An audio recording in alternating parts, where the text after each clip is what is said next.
وما كان لمؤمن ولا مؤمنة إذا قضى الله ورسوله أمرا أن يكون لهم الخيرة من أمرهم ومن يعص الله ورسوله فقد ضل ضلالا مبينا.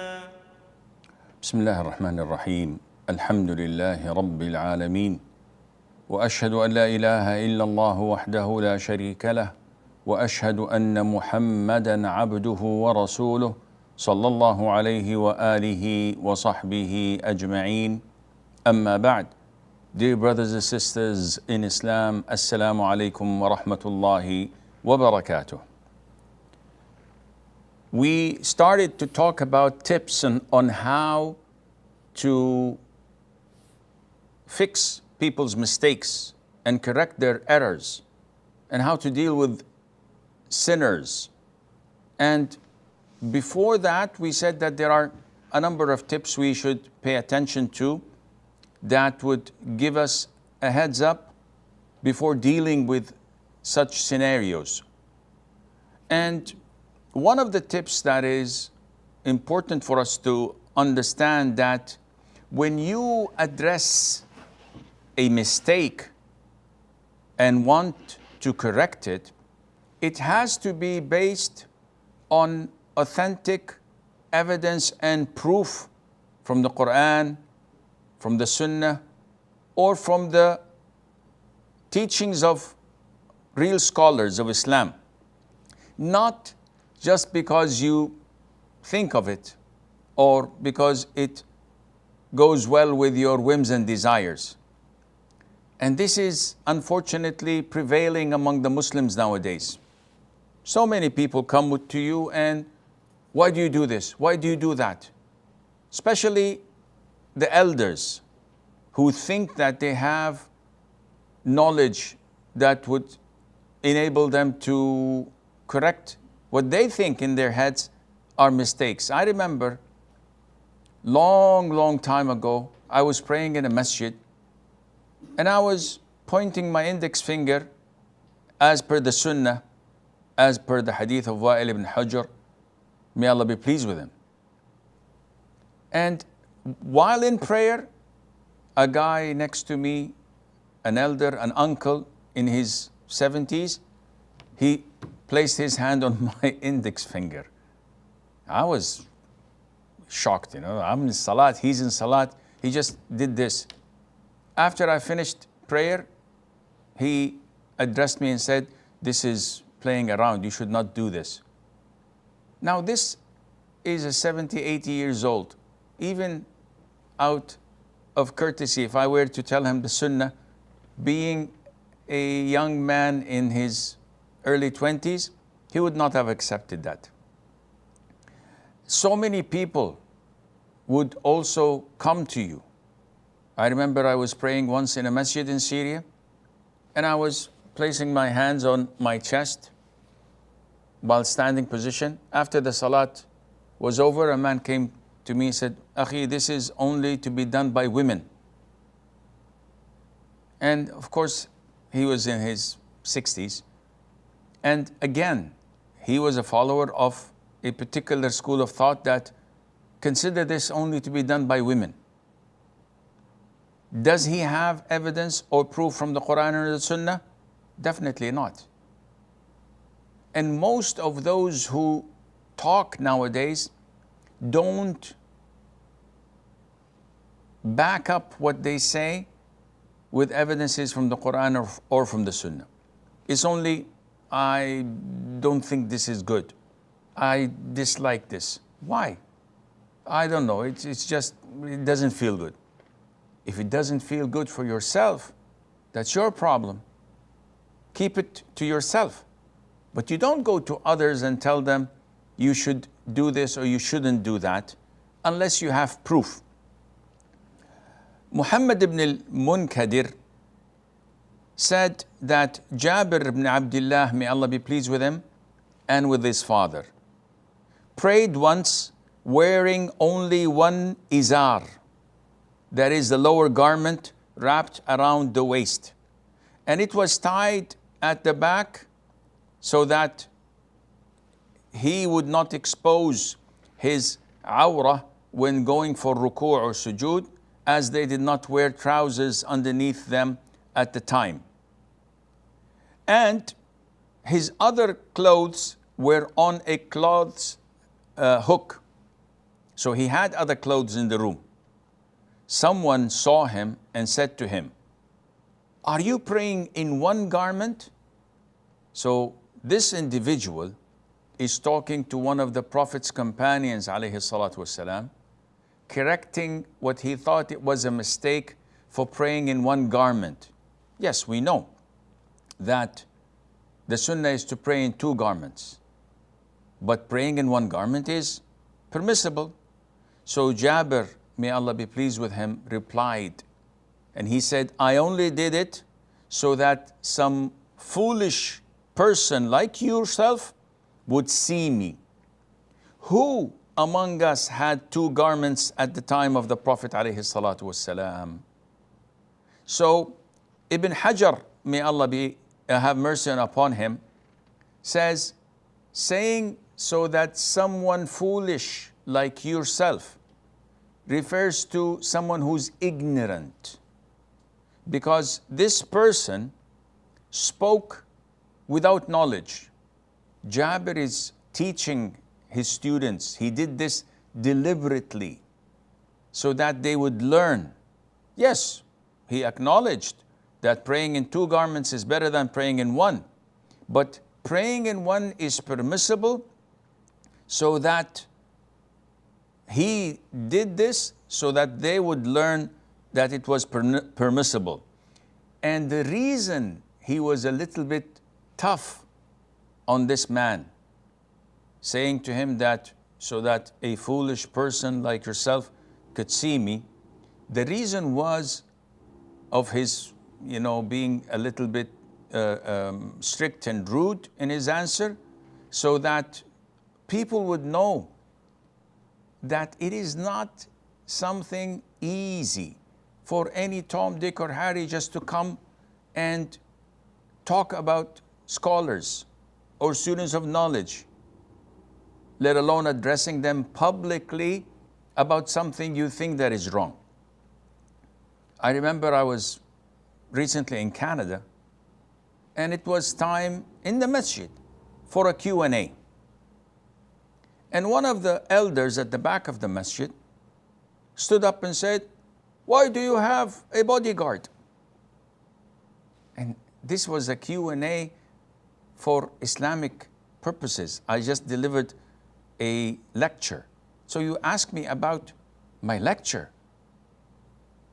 And this guy made this objection, correction of mistake. He thought it was a mistake. Why do you have a bodyguard? First of all, ya akhi, it's not my bodyguard. I don't have bodyguards. Who am I? It's the organizers that appointed such a person to accompany me, not me. And if you had a problem, come and speak to me privately. Why addressing such an issue in public? Either you want to be looked at and addressed, and for people to say that, "Whoa, mashallah, this guy is bold, he's asking brave questions." And this is not the Islamic way of tackling things.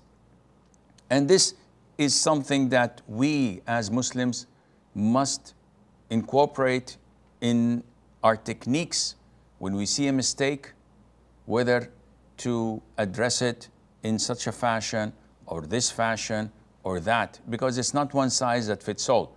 It depends on many, many factors.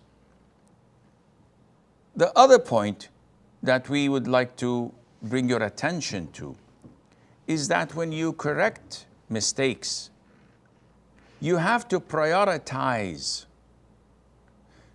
If there are mistakes that are so grave and serious, they are worthy of being addressed than trivial small mistakes, though these are all mistakes. These are all sins and errors that need to be addressed. For example, if there's an individual who doesn't pray, who maybe goes to dargahs and graveyards and worship the graves, who is intoxicated and who has many other sins such as dealing in riba, cheating, lying, and he has long fingernails. Wouldn't it be audacious and a bit stupid to go and say to him, Akhi, fear Allah, your fingernails are long and the Prophet ordered us to clip them and he timed 40 days for us? Definitely this is ridiculous. There are bigger fish to fry. You have to address important things such as shirk. So even if the guy clips his nails, if he goes to graves and call the dead and seek their intercession, he's a mushrik. So what would it make any difference? Would it make any difference? No. Whether he has long nails or short nails, it doesn't matter. Address what is most important. And this is why we tell people in our communities, when we see women not wearing the hijab, doing tabarruj, when we see men not praying in the masjid, or shaving their beards, or cheating and lying and dealing with riba, or doing heinous things or mistreating their wives and not taking care of their children, we always say these are symptoms of the illness. Yes, we have to address them when it is time and when it's appropriate. But what is more important is to address the chronic illness that's in the heart. What caused them to watch pornography? What caused them to neglect salat on time, or to free mix, or to have illicit relationships? This was caused by the void they have in their hearts. When they don't know who they're worshiping, when they have zero knowledge of Allah's beautiful names. If you ask them, can you list some of Allah's names? They would fail miserably. And they acknowledge Allah has 99 names. Whoever knows them, implements them, understands the meanings, memorizes them, he will enter Jannah. Okay, mashallah, that's good of you. How many names do you know? The best of them would say maybe 10 or 15 names. And if you ask them, how many of these 10 or 15 names do you know the meaning of? You'd find a huge failure among all those you ask. Maybe they will know the meanings of 1 or 2, maximum 3 of these names. How would such people be called and classified as believers and devout Muslims when they don't know who they're praying to? They don't know His names, they don't know His attributes. No wonder you would find this void in their hearts, causing them to fall into sin after sin, into mistake after mistake, and to make all these errors. And this is why it is essential that we, when we do da'wah, we address these problems. We try to fix them. We try to elevate the people instead of just scolding them. You don't pray, you don't do hijab, you don't do this, you don't do that. Rather, raise the bar. Let them come up and give them incentives so that they would themselves want to learn about Allah Azza wa Jal, want to know about the Day of Judgment. What will happen? Where will I go if I don't know what is going to happen there? They have to know the minor and major signs of the Day of Judgment. They have to know what is heaven and hell. They have to know what is the as-sirat, the straight path that they walk, which is a bridge over hellfire, how they can cross it. They have to know what will await them in their graves. and all these things that are related to the belief in Allah Azza wa Jal, in the pillars of faith, pillars of Iman, which a lot of the Muslims have a big failure in. So this is important, that we address issues of Aqeedah before we address issues of ethics and moral conduct. Though they are important, of course, but we have to prioritize our teachings and our da'wah so that it would be effective. Lots of the people we talk to, and if we address a particular sin or a mistake, it might coincide with the right moment, and they are susceptible to such advice. So they take it, they accept it, they're grateful. A couple of days or a couple of weeks later, they relapse and fall into the sin again. Why? Because this was only the treatment of the symptom, not of the core illness, not of the void of the heart. And remember, the Prophet ﷺ spent 13 years in Mecca fixing this void of the heart. And those whom he managed to have graduate from his school were the one who were steadfast when he went to Medina, were the one who were steadfast in the battle of Badr, and in the battle of Uhud, and the battle of the Khandaq, the trench, and in the battle of Hunayn. They were the ones whom the Prophet called to come, and they came to the rescue. The Ansar, the Muhajirin, those who gave the Pledge of Allegiance under the tree, they were the ones who were steadfast because they graduated from the school of the Prophet ﷺ, and they followed the correct methodology of fixing the void of the hearts until their hearts were strong and cemented with Iman. This is what we should do to our people in order for them to come back. Now, it has to be noted that there is a huge difference between those who make mistakes out of sheer ignorance and negligence, and those who make mistakes and sins deliberately while knowingly. And this makes a huge difference when we give da'wah to people. Someone who's arrogant, someone who's filled with pride, and he does what he does, equipped and ready to debate with you that what he's doing is right. Such people are dealt with differently than people who are genuinely ignorant. They don't know the ruling. And you can see that when you address both categories or both people.